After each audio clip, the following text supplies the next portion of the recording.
If you concentrate solely on your career, you can get a long way in your career. And I would say that that's a strategy that a minority of men preferentially do. That's all they do. They work like 70, 80 hours a week. They go flat out on their career. They're staking everything on the small probability of exceptional status in a narrow domain.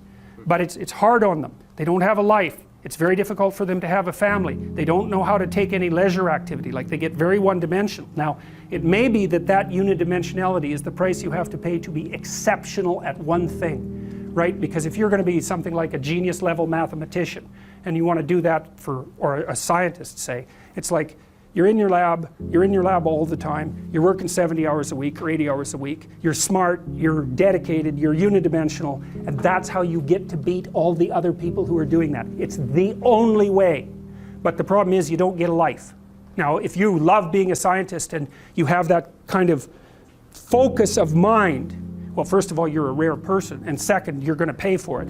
But fine, more power to you. But it's a risky business to do that. You sacrifice a lot for it. You know, and I would say most often, if you're speaking about having a healthy life, that isn't what you do. You spread yourself out more. So, you know, you have a family, you have some things that you do outside of work that are meaningful to you and useful. You have a network of friends. Well, those 3 things alone, or 4 things alone, are plenty to keep you well oriented. And then if one of those things collapses, you know, everything doesn't go. Now, the price you pay for that is the more you strive to optimize that balance, the less likely you are to be fantastically successful at any single one of them. But you might have a very, you know, if you consider your life as a whole, that might be a winning strategy. One of the things Carl Jung said, I really liked this. He thought that men went after perfection and women went after wholeness. So they're different value, they're different, there's something different at the top of the value hierarchy. So perfection would be stake it all on one thing and look for radical success. Not that all men do that, because they don't, but we're talking about extremes, at least with regards to the men that do that.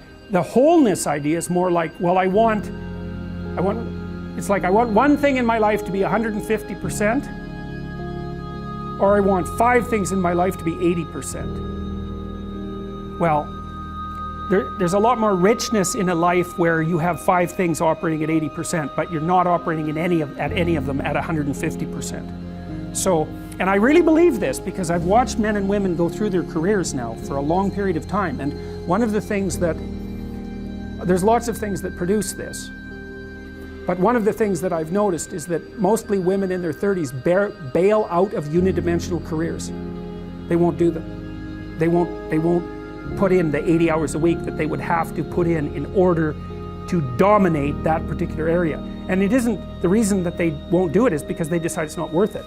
And no wonder, because why would that be worth it? You have to ask yourself that. It's like, well, you want to be an outstanding scientist. It's like, okay, really, that's what you want, because that means that's what you do. Because you're competing with other people, you know, they're smart, they're hardworking, and if you want to be at the top, you have to be smarter and work harder than any of them. And working hard means working long hours. I mean, it also means working diligently, but in the final analysis, it's also an additive issue. If I'm smart and hardworking and I can crank out for 70 hours a week, and you do it for 30, it's like, in 2 years, I'm so far ahead of you, you will never ever catch up. So, anyways. And I think maybe part of the reason too that women are oriented that way more than men, I think there's 2 reasons. One is socioeconomic status does not make women more attractive on the mating market, but it does make men more attractive. And the second is women's time frame is compressed, right? Because guys can always say, well, I'll have kids later, and they can say that till they're like 80. Whereas women, it's like, no way, man, you got to get it together by the time you're, let's say 40, but really probably by 35, but definitely by 40, because otherwise it ain't happening. And that's bloody dreadful. Like, the most unhappy people you ever see, no. No. One of the common routes to extreme unhappiness is to want children and not have them. I wouldn't recommend that.